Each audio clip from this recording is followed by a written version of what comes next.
with a woman. Her name was Rachel, who came into the Halltown area around 1790, and she was referred to as the African woman, which means at that time when they called you the African, that means you came directly from Africa Interesting. to this country. And she probably landed in the Tidewater area, but she was brought into the Halltown area. And she had a son named William H. Payne. Anyway, he was a slave down in the Halltown area, and he ran away a lot. And the owner kept coming and getting him, and evidently they must have formed a fairly good relationship between the two. But he became a breeder. Now, a breeder is a slave that goes from plantation to plantation or go to a big breeding house and cause impregnate the slave women so that they could make enough slaves so they could sell them south, because the South didn't have enough slaves, so Virginia became a slave breeding state. When he was set free,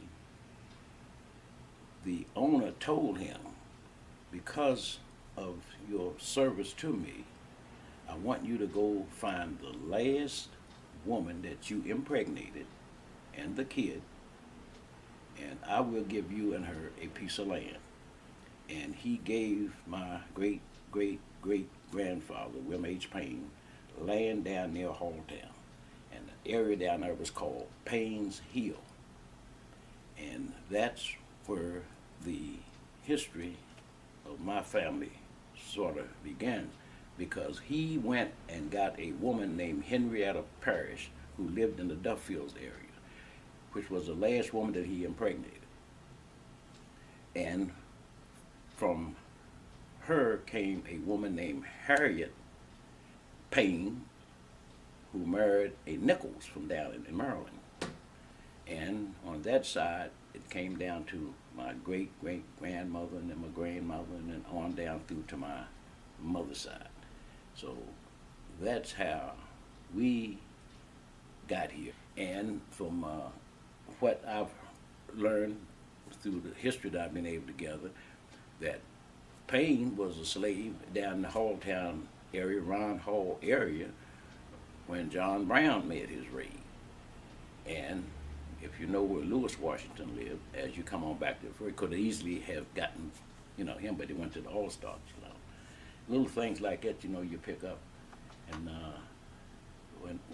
even when during the war, when the contraband camp was in Hubbardsburg, he was still in the area. What happened, and all we'll never know. But he was here from that first African woman in our family came. Of course, she eventually went to Pennsylvania, and she died there when she was 107 years old. She died. Her name was Rachel. We don't know her last name, but it appears that I have a picture of him, that William H. He was a mulatto. What characteristics he had that would qualify him as a breeder, I don't know, because I don't know how tall he was or what, but it was something about him, I guess, that the reason they used him. 24, 25 offsprings, kids that he did produce during that time. And we do have that on tape, because my cousin in Washington lived with my great-grandmother at Halltown when she was a little kid, and our great-grandmother used to tell her the stories about it.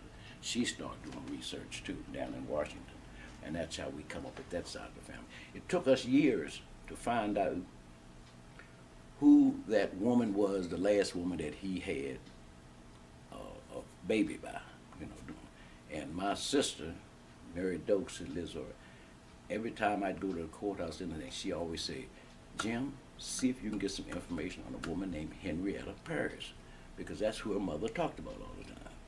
And I never heard of her before. So I finally went on, I think it was Ancestry.com, and I got the death record of my great-great aunt that died down near Duffield.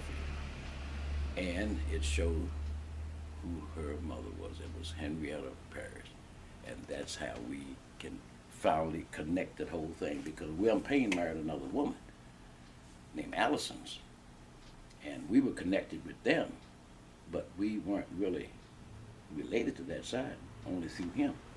Now we got the bloodline from Rachel, William H. Payne, Henrietta Paris, Harriet Nichols, on down to